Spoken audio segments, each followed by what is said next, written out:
साधुजनों एवं श्रीमद् भागवत कथा रसपिपासु संतजनों के श्री चरणों में बारंबार प्रणाम निवेदन करता हूँ।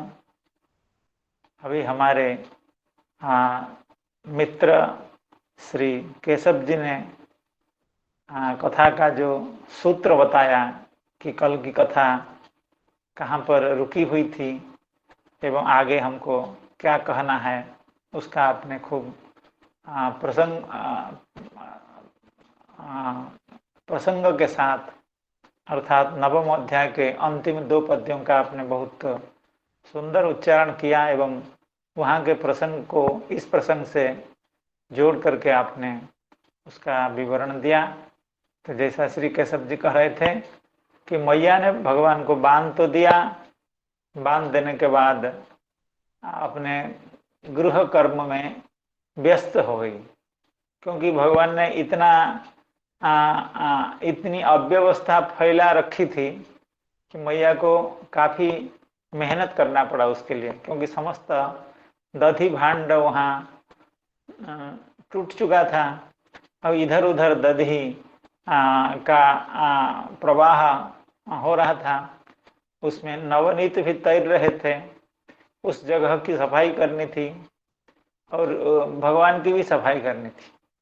भगवान की दुष्टता को शांत करना था और घर की सफाई भी करनी थी। इसलिए मैया भगवान को उलूखल में बांध करके अपने गृह कर्म में व्यस्त हो गई। कृष्णस्तु गृहकृत्येषु व्यग्राया, गृहकृत्य में व्यग्र, भगवान की सेवा में, क्योंकि मैया का समस्त ध्यान एवं मनोयोग पूरी तरह से भगवान श्री कृष्ण को यानी अपने लाला को स्वस्थ रखने के लिए समस्त चेष्टाएं मैया कर रही थी। उनके लिए नवनीत की प्रस्तुति करना, दधी की प्रस्तुति करना, दुग्ध का दोहन करना, उसको यथावत सुरक्षित रखना, कहीं अन्य प्राणियों से वो स्पृष्ट न हो जाए, तो इसलिए कई कामों में मैया व्यग्र थी। लेकिन भगवान बेचारे बंधे हुए थे, कहाँ ना उलूखल में, तो कुछ सूझ नहीं रहा था क्या करें, कैसे इससे मुक्ति हो।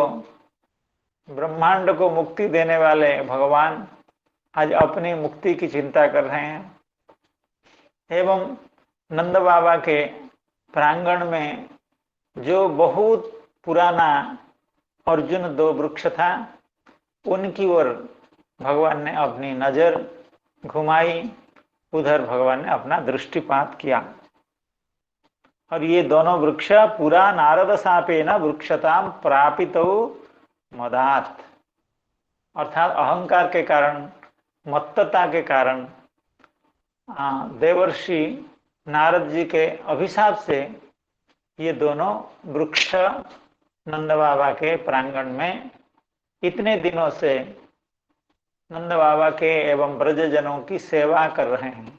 क्योंकि अर्जुन वृक्ष छाया प्रधान वृक्ष होता है, बहुत छाया होती है उससे, तो गोपजनों को एवं नंद बाबा एवं उनके संबंधियों को, आसपास के लोगों को छाया प्रदान करके सबकी सेवा कर रही थी। लेकिन असल में ये दोनों कुबेर के ख्यात प्रसिद्ध जो पुत्र नलकुबर एवं मणिग्रीव थे। तो यह प्रसंग नवम अध्याय का अंतिम में था। तो वहाँ पर राजा महाराज परीक्षित ने पूछा कि ये नलकुबर एवं मणिग्रीव क्यों वृक्ष हो गए और उनको यहाँ पर कैसे जगह मिली नंद बाबा के प्रांगण में। तो उस विषय का पूरी तरह से वर्णन किया गया कि वो कैसे कैलाशोप बने रम्य मंदाकिन्या मदोत्कटो, अर्थात मदिरा पान करके स्त्री संग करते हुए उन लोगों ने नारद महर्षि के आगमन के बावजूद उनको यथोचित सम्मान तो नहीं किया, लेकिन अपना शरीर की भी, अपनी शिष्टता का भी परित्याग कर दिया, विवस्त्र ही रह गए, वस्त्र धारण नहीं कर पाए। तो इस तरह की चर्चा चल रही थी एवं नारद महर्षि के अभिशाप से वे वृक्ष बन गए हैं। तो वहाँ से अर्थात कैलाशोपवन से मंदाकिनी के तट में यह समस्त जो घटना घटी, नारद महर्षि ने उनको अभिशाप दिया एवं अभिशाप दे करके चले गए। ऋषेर भगवतस्तस्य सत्यम कर्तुम बचो हरिः जगाम सनकैस्तत्र यत्रास्ताम यमलार्जुनौ।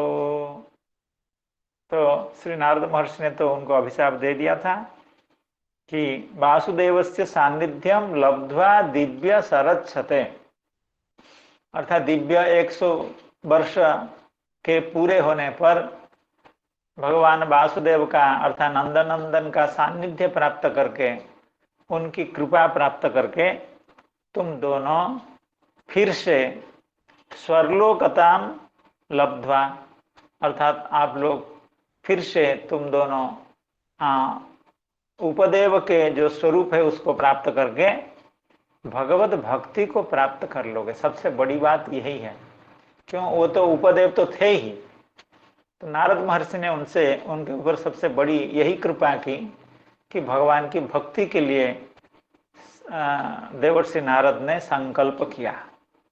संकल्प करके नारद महर्षि नारायण आश्रम में चले गए एवं ये दोनों वहां अर्जुन वृक्ष होकर के रहे। यहाँ तक की कथा कल हुई है। ऋषेर भागवत मुख्यस्य सत्यम कर्तुम बचो हरिः, क्योंकि भगवान को अपने भक्त अत्यंत प्रिय होते हैं। भक्त कोई असंगत बात भी कर देते हैं।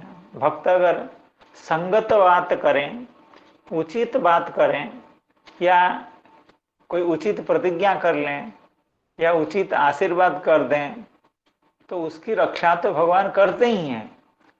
कहीं कोई अनुचित बात भी कह देते हैं तो भगवान उसकी भी रक्षा करते हैं, क्योंकि भगवान की अतिशयित भक्त प्रीति होती है।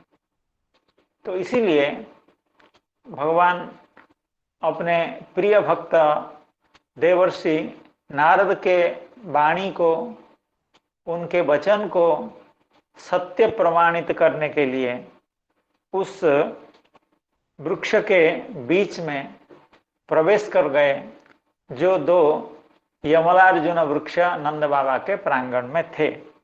इस श्लोक का यही अर्थ है। ऋषे भागवत मुख्यस्य सत्यम कर्तुम वचः हरिः। हरिः ऋषे वचः सत्यम कर्तुम, अर्थात देवर्षि नारद की वाणी को सत्य करने के लिए जगाम सनकैहि, उस उदूखल को धीरे धीरे खींचते हुए वो वहां से नंद बाबा के घर के सामने से थोड़ा सा आगे निकल गए, जहां वो दोनों वृक्ष थे। धीरे धीरे गए ताकि मैया को पता ना लगे, क्योंकि भगवान को नलकुबर मणिग्रीव की उद्धार लीला करनी है, तो उसमें मैया व्यवधायक न हो, इसलिए धीरे धीरे वहां खिसक करके भगवान जाने लगे। तो आगे वहां जाने के बाद भगवान सोच रहे हैं, भगवान चिंता कर रहे हैं, इनका उद्धार तो होना ही है, लेकिन सबसे बड़ी बात है कि हमारे जो अत्यंत प्रिय भक्त हैं श्री नारद जी, उनकी बात की रक्षा करनी है, उनके बात को सत्य करना है। देवर्षिर में प्रियतमो यदि में धनदात्मजो तत्तथा साधयिष्यामि यद्गीतम तन्महात्मना। देवर्षिर में प्रियतमो यदि मो धनदात्मजो तत्तथा साधयिष्यामि यद्गीतम तन्महात्मना। देवर्षि श्री नारद जी में प्रियतमः, अर्थात मेरे अत्यंत प्रिय हैं, मेरे प्रेष्ठ हैं, मेरे अत्यंत अंतरंग हैं। इसलिए यद गीतम तन महात्मना, अर्थात उन नारद जी के द्वारा जो कहा गया है, नलकुबर एवं मणिग्रीव के उद्देश्य से जो कहा गया है, उसको तो तत् तथा साधयिष्यामि, उसको ऐसे ही करूंगा अविकल रूप से। अर्थात देवर्षि नारद जी का जो संकल्प है कि तुम दोनों भगवान की कृपा से पुनः स्वर्ग लाभ करोगे, अर्थात देवत्व का लाभ करोगे एवं भगवत भक्ति प्राप्त करोगे। और तुम्हारी भगवत स्मृति या अपने स्वरूप की स्मृति तुम्हारी अक्षुण्ण रहेगी, अर्थात वृक्ष होने पर भी तुम दोनों कुबेर के पुत्र हो एवं तुम दोनों ने इस तरह के असभ्य व्यवहार करने के कारण मेरे द्वारा अभिशप्त हो एवं भगवान की कृपा प्राप्त करने वाले हो। ये सारे विषयों की जो स्मृति है वह भी अक्षुण्ण बने रहेगी। इस तरह का श्री नारद महर्षि का जो संकल्प था और जो गीत था जगौ, तो वो सब उसको सत्य करने के लिए भगवान ने सोचा। देवर्षिर में प्रियतमः यद इमौ धनदात्मजौ तत्तथा साधयिष्यामि यद गीतम तन महात्मना। इसका अन्वय पूर्वक जो व्याख्या है हम श्री सनातन गोस्वामी पाद की, जीव गोस्वामी पाद की वैष्णव तोषिणी व्याख्या के आधार पर पढ़ेंगे। अत्यंत सुंदर ढंग से इसके अन्वय पूर्वक आपने व्याख्या की है। यत देवर्षिर में प्रियतमो यत यदिमौ धनदात्मजो, यत अर्थात यस्मात्, देवर्षि में प्रियतमः तत्, तत् अर्थात तस्मात्, तेन महात्मना तेन महानुभावेन यद यथा गीतम तथा तेन प्रकारेण इमौ धनदात्मजौ साधयिष्यामि। अर्थात इन दोनों के बारे में देवर्षि नारद जी ने जो कहा है, इनको जो कुछ प्राप्त होने की बात कही है, अर्थात देवत्व को भी प्राप्त करना है, उपदेवत्व को प्राप्त करना है एवं मेरी भक्ति को प्राप्त करना है, तो मैं ऐसा ही करूंगा। क्या है वो? स्थावर योने उद्धृत्य पुनः स्वर्गम दत्वा परम भक्तिमंतो कारयिष्यामि। पहले तो इनको वृक्ष योनि से, स्थावर योनि से इनको निकाल करके स्वर्ग पहुंचाऊंगा, अर्थात इनको अपना जो पूर्व स्वरूप देव स्वरूप है उस स्वरूप को प्राप्त कराऊंगा एवं उसके साथ साथ परम भक्तिमंतो का करिष्यामि, परम भक्तिमान करूंगा। परम भक्तिमान, साधारण भक्ति नहीं, क्योंकि लब्ध्वा भक्ति, लब्ध्वा लब्ध भक्ति भविष्यतः, अर्थात देवत्व लब्ध्वा लब्ध भक्ति। लब्ध भक्ति इसकी व्याख्या में हम लोग श्रवण किए थे, अर्थात स्थिर भक्ति, अर्थात दृढ़ भक्ति।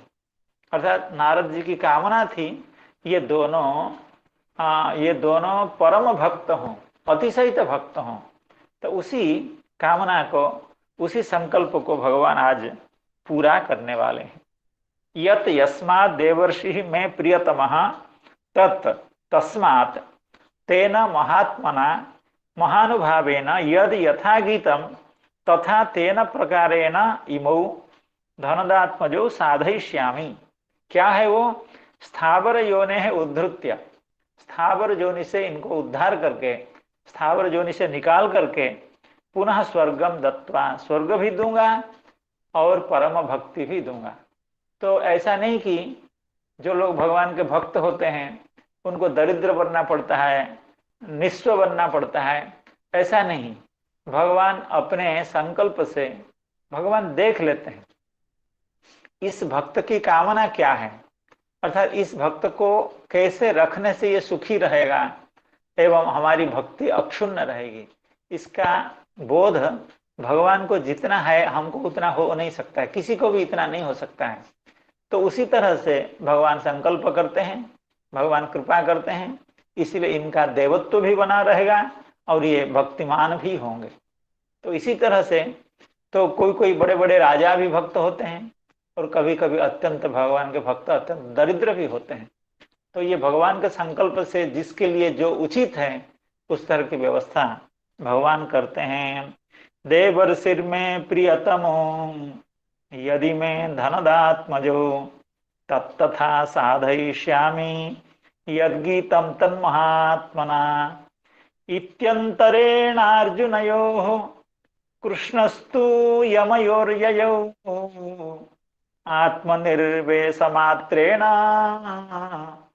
तिर्यगतमुलूखलम् इत्यन्तरेणार्जुनयोः कृष्णस्तु यमयोर्ययौ आत्मनिर्वेशमात्रेण तिर्यगतमुलूखलम् इत्यंतरेण इति इति अर्थात ऐसा विचार करके, ऐसा सोच करके जब भगवान उस अर्जुन वृक्ष के पास में गए, इति अंतरेण अर्जुनयोः, पास में ही नहीं गए, वो दोनों के बीच में जो थोड़ी सी जगह खाली थी, अर्थात ज्यादा व्यवधान नहीं था, क्योंकि यमल का मतलब है साथ में एक समय में उत्पन्न हुए थे और एकदम करीब में उत्पन्न हुए थे, पास में उत्पन्न हुए थे, अर्थात दोनों वृक्ष के बीच में ज्यादा व्यवधान नहीं था, थोड़ा सा व्यवधान था कि एक आदमी किसी तरह से वहां से निकल सकता है। इति अंतरेण अर्जुनयोः, अंतरेण, अंतरेण का मतलब है अर्जुन के, दोनों अर्जुन वृक्ष के मध्य में कृष्णस्तु यमयोः ययौ, अर्थात यमयोः अर्थात यमलयोः, यमल जो दो अर्जुन हैं उनके बीच में जो थोड़ी सी जगह थी, उस बीच में भगवान श्री कृष्ण प्रवेश कर गए। कैसे प्रवेश कर गए ना, अभी तो बंधे हुए हैं, अभी तो दामोदर स्वरूप में हैं, अभी दामोदर लीला हो रही है, अर्थात भगवान अभी बंधन मुक्त नहीं है।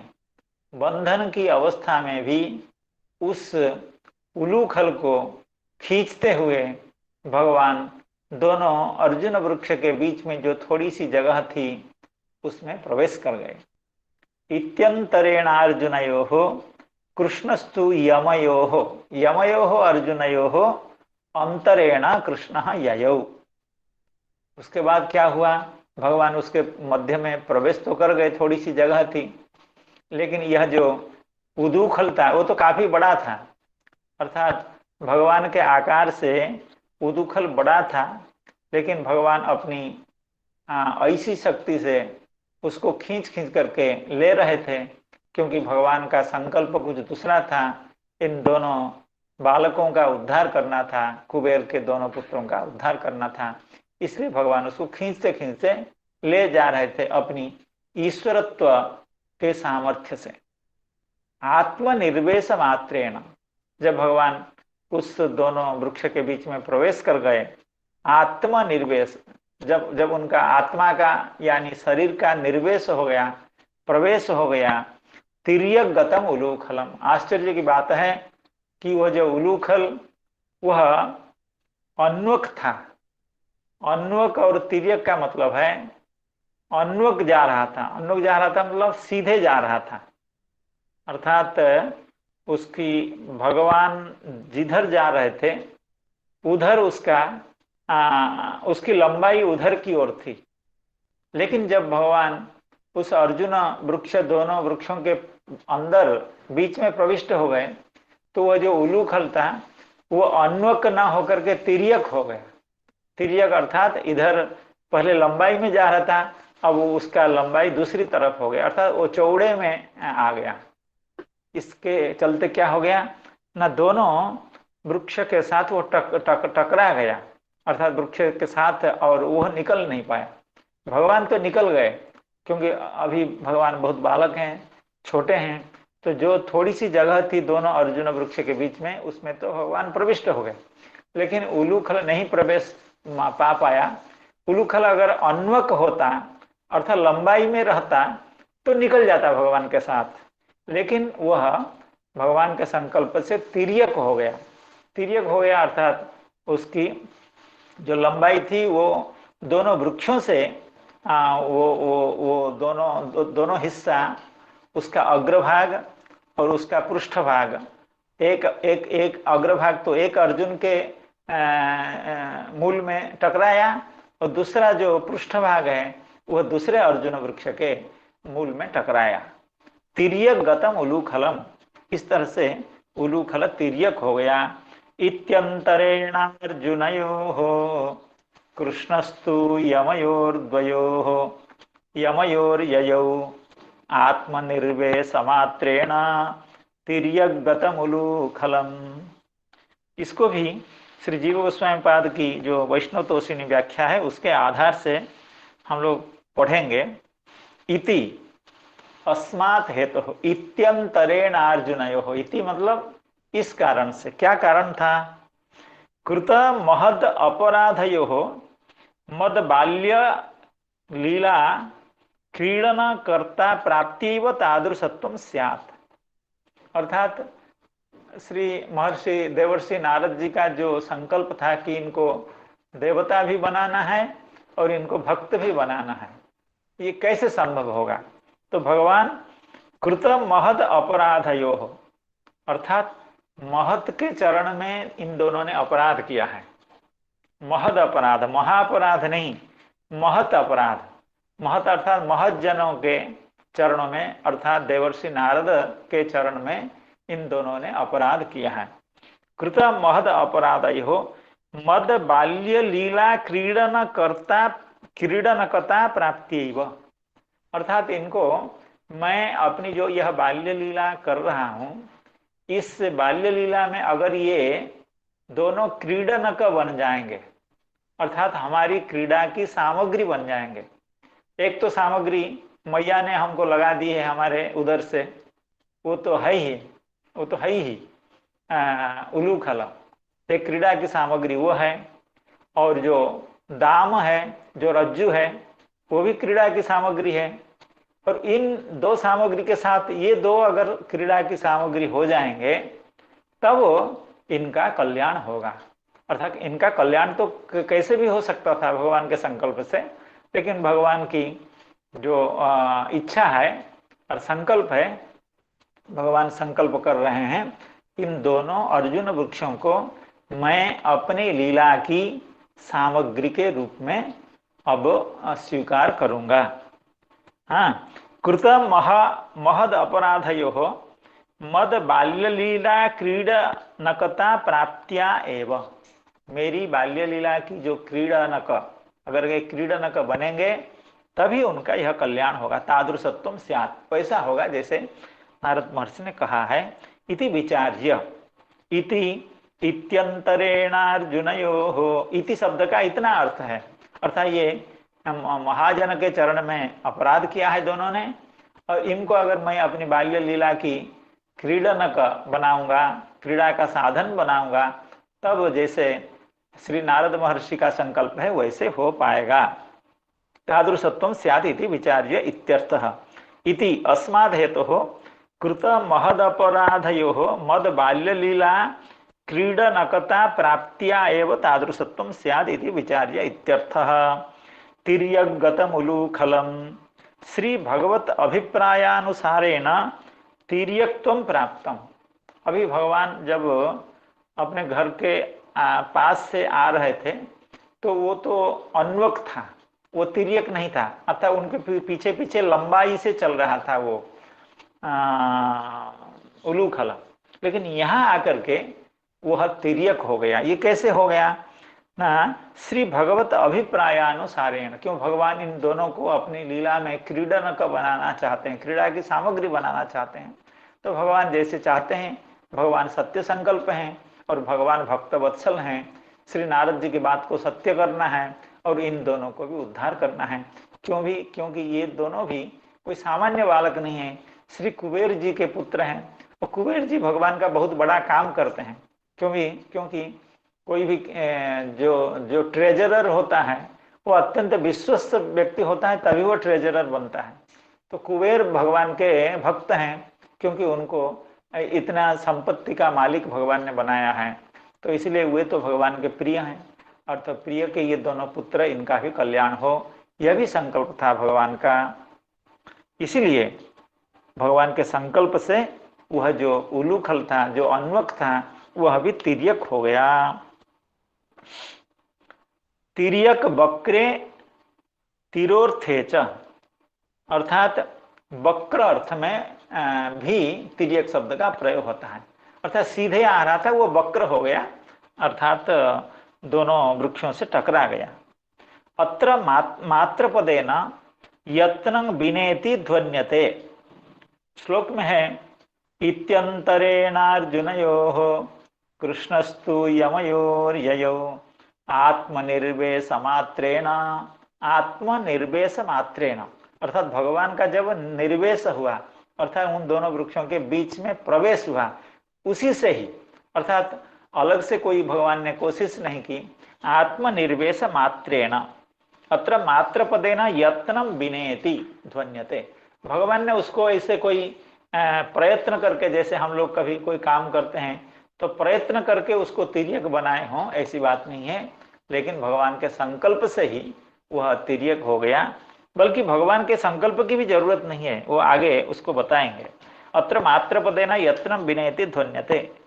तिर्यक गतम उलूखलम, उलूखलम तिर्यक गतम अर्थात तिर्यक जातम।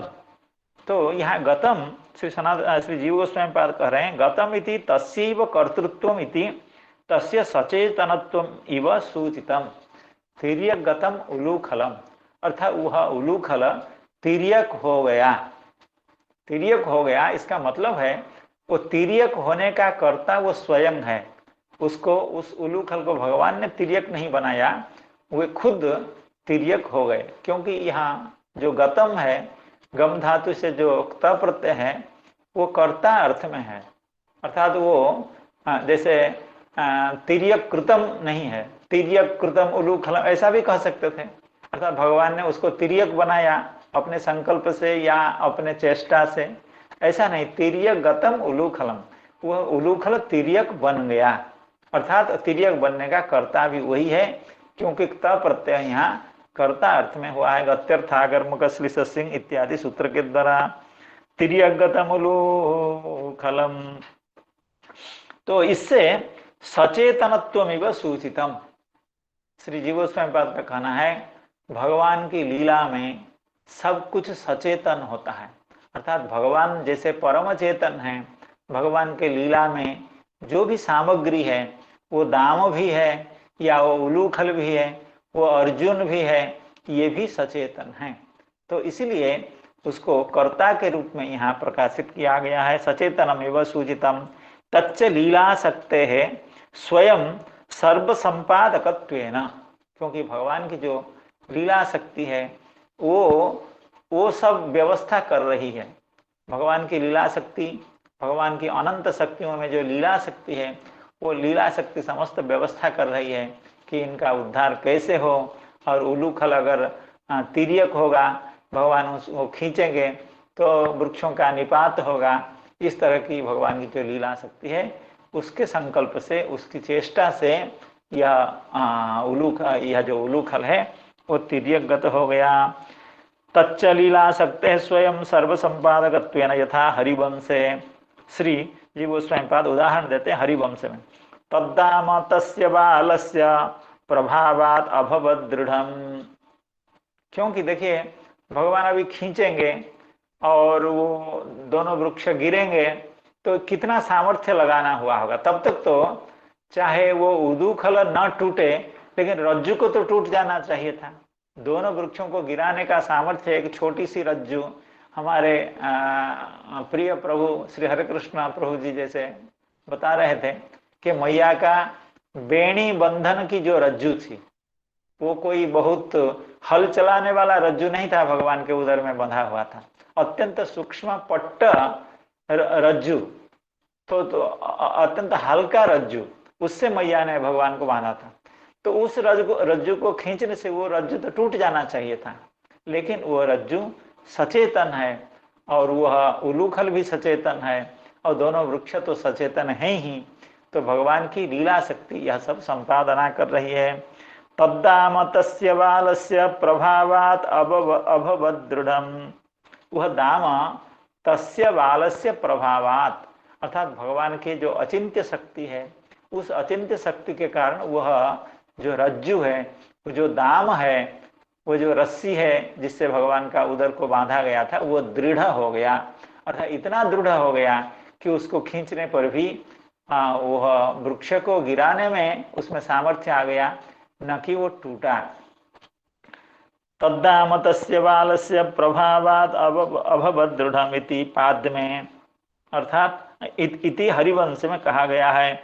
अब पद्म पुराण में भी कहा गया है, नमस्ते स्तुदाम्ने स्फुरदीप्ति धामने त्वदीयोदराथाय विश्वस्य धामने नमो राधिकायै त्वदीय प्रियायै नमो अनंत लीलाय देवाय तुभ्यम। अर्थात वह उलूखल जैसे सचेतन है, वह रज्जु जैसे चेतन है, और भगवान का उदर तो स्वयं चेतन है ही। नमस्तेस्तु दामने, अर्थात हे हे हे भगवान, हे दामोदर, आपके उदर में बंधा हुआ यह जो दाम है उसको भी हम दंडवत प्रणाम करते हैं, उसको भी हम विनीत प्रणाम निवेदित करते हैं। नमस्तेस्तु दामने, कैसे दाम? स्फुरत दीप्ति धामने, अर्थात अत्यंत प्रकाशमान जो दीप्ति है उसका वो धाम है। धाम अर्थात आश्रय स्थान है। कहने का मतलब है कि भगवान के उदर में बंधा हुआ जो रज्जु है वह भी चेतन है, एवं भगवान का यह जो उलूखल है वह भी चेतन है। भगवान की लीला शक्ति के कारण ऐसा संघटित हो रहा है। इति नमस्तेस्तु दामने स्फुरत दीप्ति धामने इति। तो इस तरह से तो भगवान जब उस दोनों वृक्ष के बीच में प्रवेश कर गए तब वो जो उलूखल था वो तिर्यक हो गया। इत्यंतरेणार्जुनयोः कृष्णस्तु यमयोर्ययौ आत्मनिर्वेशमात्रेण तिर्यगतमुलूखलम् बालेन निष्कर्षयतान्वगुलूखलं तद् दामोदरेण तरसोत्कलिताङ्घ्रिबन्धौ निष्पेततुः परमविक्रमितातिवेप स्कन्धप्रवालबिटपौ कृतचण्डशब्दौ बालेन निष्कर्षयतान्वगुलूखलं तद् दामोदरेण तरसोत्कलिताङ्घ्रिबन्धौ निष्पेततुः परमविक्रमितातिवेप स्कन्धप्रवालबिटपौ कृतचण्डशब्दौ। तब भगवान जब वह तिर्यकगत हो गया तो भगवान अभी उसको खींचते हैं। क्यों खींचते हैं? इसलिए नहीं खींचते हैं कि वो वृक्ष दोनों गिर जाएं, इसलिए खींचते हैं कि मैं यहाँ से कैसे निकल जाऊं। अर्थात लोग तो यही समझ रहे हैं, या भगवान के जो सत्य संकल्पता है उनके संकल्प को जो नहीं समझ रहे हैं तो वो यही समझ रहे हैं भगवान वहां से निकल जाना चाहते हैं।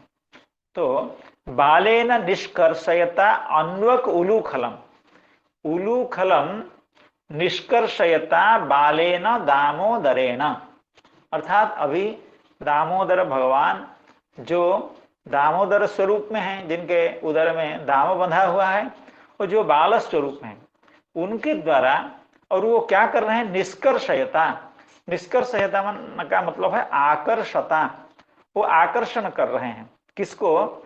उलूखलम को, उलूखल को खींच रहे हैं। कैसा खींच रहे हैं? ना अन्वक, यहाँ पर बहुत सुंदर व्याख्या हमारे श्री विश्वनाथ चक्रवर्ती पाद कर रहे हैं। तो पहले निष्कर्षयता, निष्कर्षयता कर्ष, कृश धातु, कर्षयता तो नहीं होना चाहिए था, लेकिन आर्षप प्रयोग है, या जो नीच हुआ है वो सार्थिक नीच है। आकर्षता कृश धातु तुदादिगण में है और दिवादिगण में भी है, लेकिन यहाँ नीच हुआ है तो वो सार्थिक नीच है। निष्कर्षयता अर्थात आकर्षता बालेन दामोदरेण। किसको आकर्षता? उलूखल को खींच रहे हैं। तो उलूखल को क्यों खींच रहे हैं? ना अन्वक, अन्वक अर्थात ये किसी तरह से अन्वक हो जाए, क्योंकि भगवान फंस गए हैं। अगर वो उलूखल सीधा हो जाएगा तो भगवान निकल जाएंगे।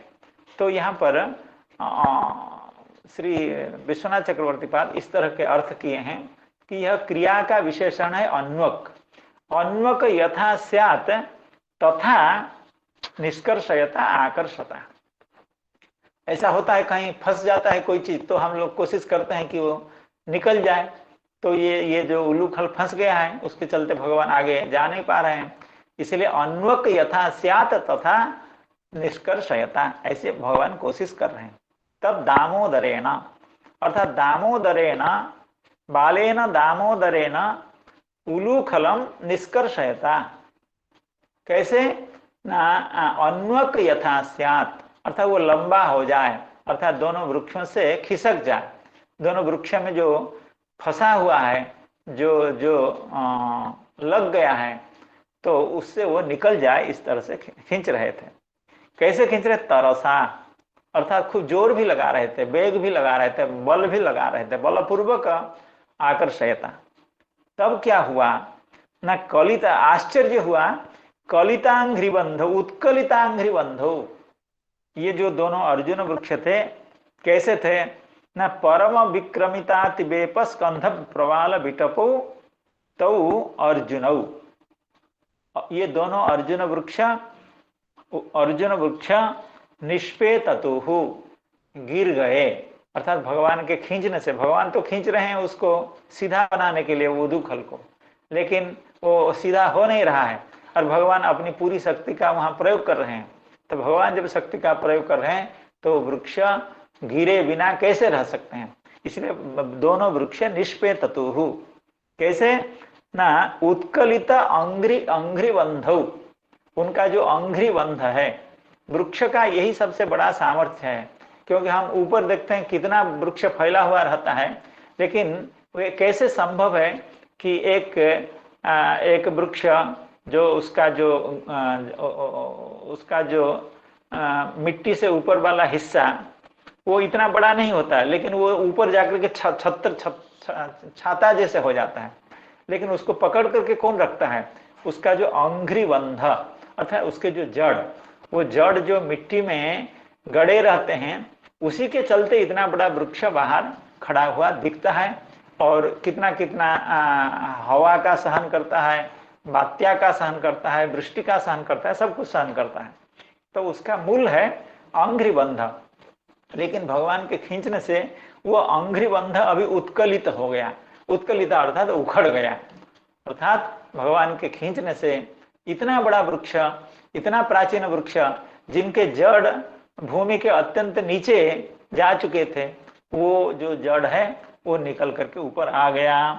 ऐसा आने से निष्पेततुः कैसे हुआ ना, परम विक्रमित अतिवेप स्कंध प्रवाल विटपौ, अर्थात परम जो विक्रमित, दो तरह के अर्थ किए गए हैं भगवान का। यह जो विक्रमित है, विक्रमित शब्द का अर्थ है विक्रम, वो परम विक्रम है, अर्थात भगवान ने खूब जोर लगाया, इसलिए क्योंकि वो उदुखल निकल जाए, उदुखल अन्वक हो जाए, इसलिए परम विक्रमिता, अर्थात अतिशय जो विक्रम, अर्थात भगवान ने वहां चेष्टा लगाई। एक तो अर्थ ये हो गया, या परम जो भगवान है, अर्थात भगवान जो पुरुषोत्तम है, अर्थात सर्वश्रेष्ठ जो पुरुष है भगवान, उनका जो विक्रमिता, परम का जो विक्रमिता, उस विक्रमित के कारण उत्पन्न हुआ जो अतिवेप, अतिवेप अर्थात अत्यंत कंप, क्योंकि भगवान बार बार उसको खींच रहे हैं तो वृक्ष पूरा का पूरा वृक्ष हिल रहा है। तो अतिवेप जिस वृक्ष के स्कंध में उत्पन्न हुआ है, प्रवाल में उत्पन्न हुआ है, एवं बिटप में उत्पन्न हुआ है, अर्थात भगवान के परम विक्रमित के द्वारा, या परम के भगवान के विक्रमित के द्वारा अतिवेप उत्पन्न हुआ है। कहाँ कहाँ उत्पन्न हुआ है? स्कंध में उत्पन्न हुआ है, अर्थात जो बड़ी बड़ी शाखाएं हैं उनमें वेप अर्थात कंप उत्पन्न हुआ है, सब हिल रहे हैं। और जो प्रवाल है, पत्ते तो हिल ही रहे हैं, और जो बिटप है अर्थात छोटी छोटी शाखाएं हैं, वे भी सब हिल रहे हैं। अर्थात ऐसे दो अर्जुन वृक्ष, जिस वृक्ष के बिटप अर्थात छोटी शाखा, एवं जिस वृक्ष के प्रवाल, जिस वृक्ष के पत्ते, जिस वृक्ष के स्कंध अर्थात बड़ी बड़ी शाखाओं में अत्यंत वेप उत्पन्न हुआ है, अत्यंत कंप उत्पन्न हुआ है, परम विक्रमित के कारण। भगवान के यह जो विक्रम है, चेष्टा है, उनका जो सामर्थ्य है, जो खींच रहे हैं, उसके चलते समग्र वृक्ष में अत्यंत कंप उत्पन्न हुआ है। और जब दोनों वृक्ष उनका जो जड़ है, उनका जो रूट है, वह जब उखड़ गया, तब दोनों गिर गए। निष्पेततुः कैसे? कृत चंड शब्द, बहुत बड़ी आवाज हुई। जब वृक्ष, इतने प्राचीन वृक्ष गिर रहे हैं तो बहुत बड़ी आवाज हुई। कृत चंड शब्दो, भयंकर शब्द वहां उत्पन्न हुआ। तो इस तरह के यह सामान्य अर्थ है। इसको श्री चक्रवर्तीपाद अपनी व्याख्या के द्वारा कैसे समझा रहे हैं उसको हम लोग श्रवण करेंगे। ततः तिरश्चिनमेव उलूखलम, क्योंकि उलूखल तो तिर्यगतम उलूखल हो गया है, उलूखल तिरश्चिन हो गया है, उसी को अन्वक, अन्वक का मतलब स्वानुकूलम यथा स्यात् तथा, क्योंकि अब तिर्यक उलूखल जब अन्वक हो जाएगा तब भगवान को अनुकूल होगा, अर्थात वहां से निकल जाने में सुविधा रहेगी, नहीं तो भगवान कभी भी वहां से निकल नहीं सकते हैं। तो यहाँ तिर्यक यह क्रिया विशेषण है।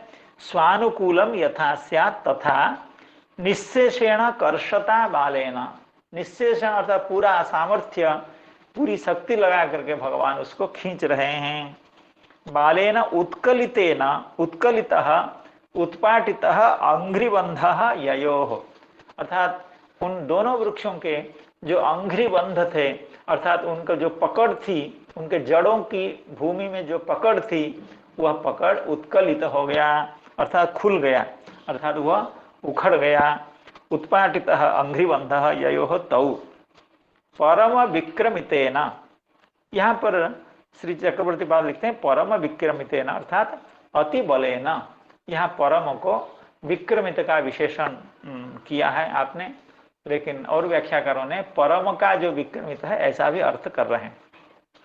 परम विक्रमितेन अति बलेन आकर्षणेन अति बेपाह, अति बेपाह अर्थात ये बहुब्री समास है, अर्थात अति कंपमानाः स्कंधादयः, अर्थात स्कंध, प्रवाल एवं विटप ये अति बेप हैं, अर्थात अति कंप युक्त हैं, जिन दोनों वृक्षों के वे हैं परम विक्रमितातिवेप स्कंध प्रवाल विटपौ। तो निःशेषेण कर्षता बालेन अतिकंपमानाः स्कंधादयः ययोः तौ दामोदरेण इति।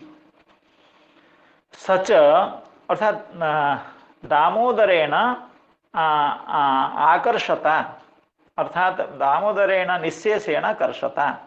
सच तेनैव नाम्ना तु कृष्णो वै दामबंधनात् गोष्ठे दामोदर इति गोपीभिः परिगीयते, अर्थात इस श्लोक में दामोदर शब्द का जो प्रयोग किया गया है वह इसीलिए क्योंकि भगवान के उदर दाम से बंधा हुआ है।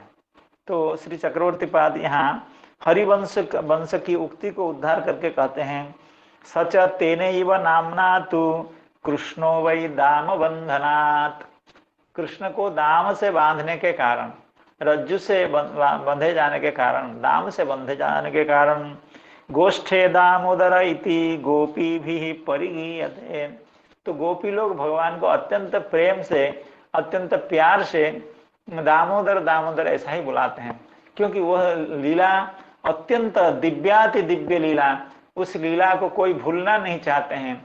इसलिए गोष्ठ में यानी गोप में यानी गोकुल में तो गोपियां विशेष करके वे भगवान को दामोदर शब्द से संबोधन करते हैं।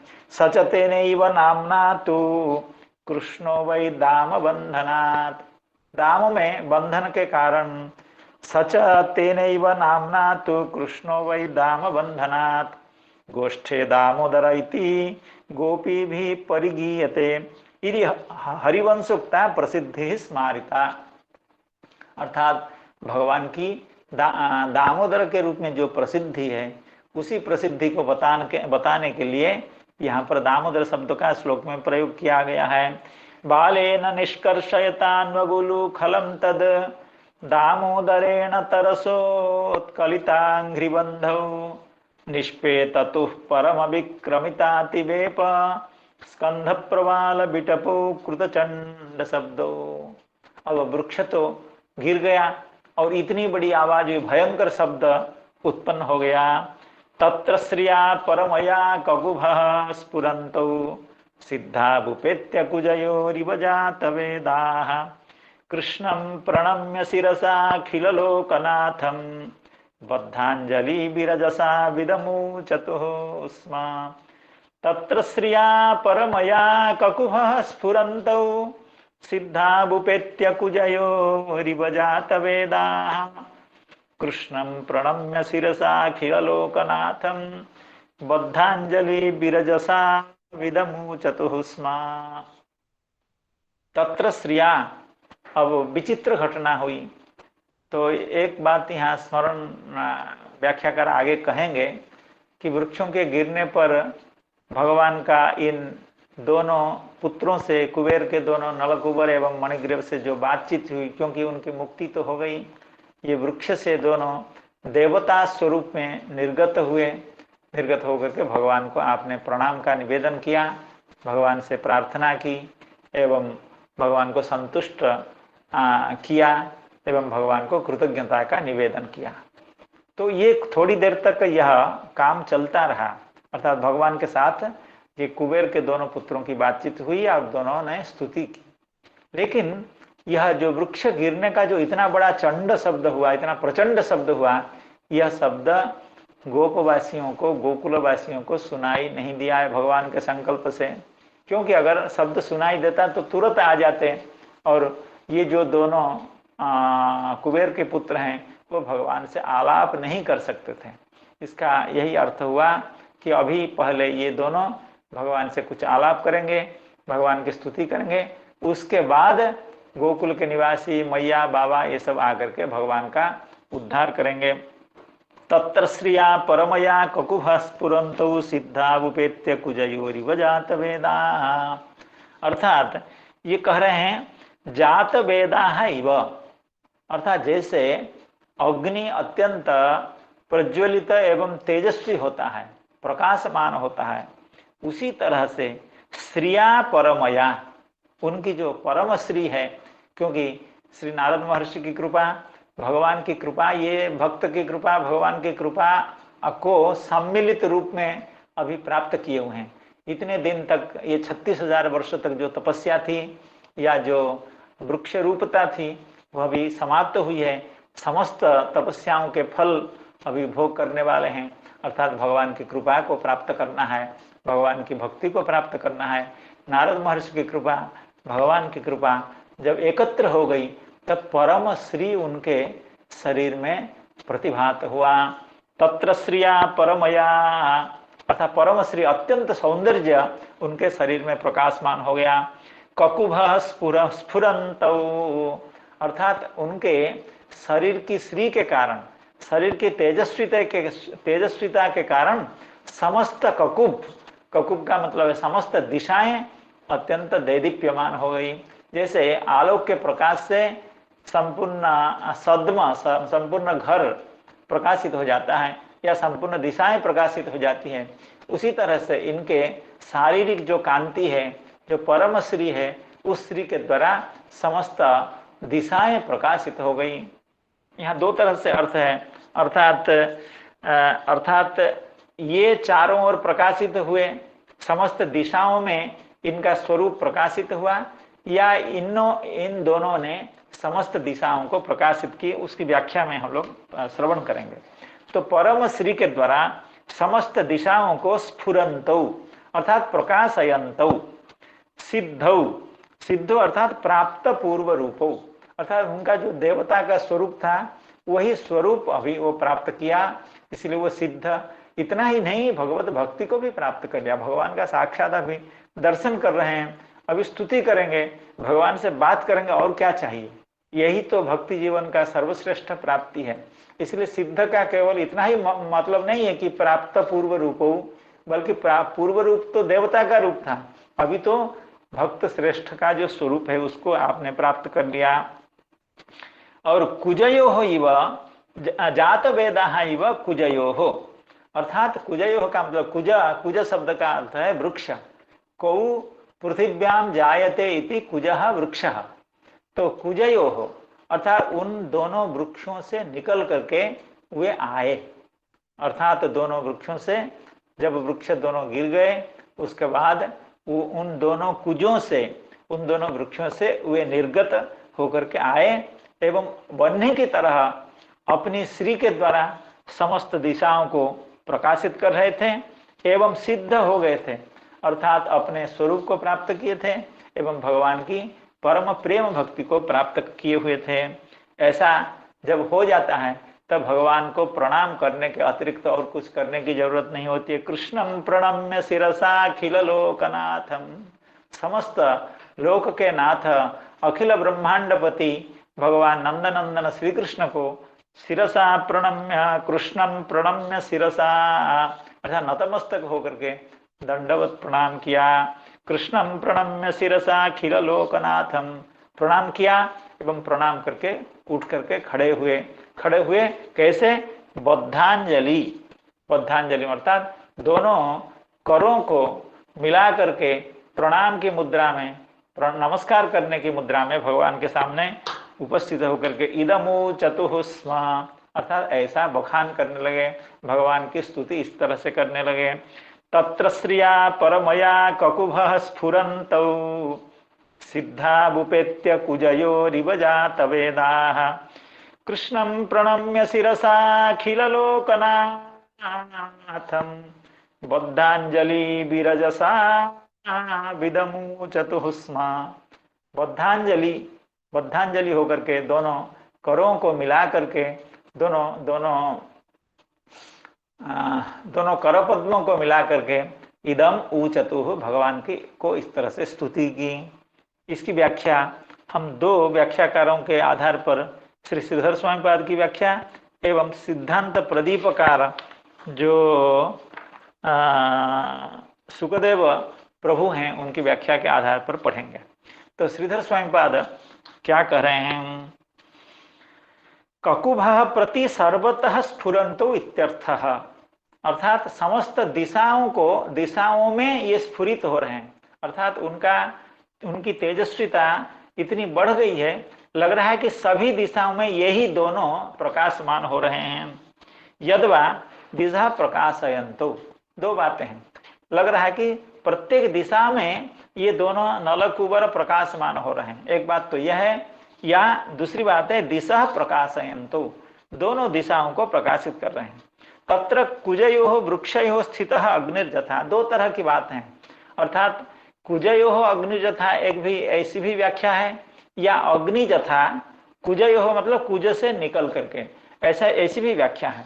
लेकिन श्रीधर स्वामीपाद कह रहे हैं जैसे वृक्ष में अग्नि छुप करके रहता है, प्रच्छन्न रहता है, लेकिन समय पर वो बाहर निकलता है, उसी तरह से अग्नि की तरह वृक्ष से वे निकल करके मूर्तिमान उपैति, बन्ही यथा मूर्तिमान उपैति, वैसे मूर्तिमान होकर के दोनों निकले।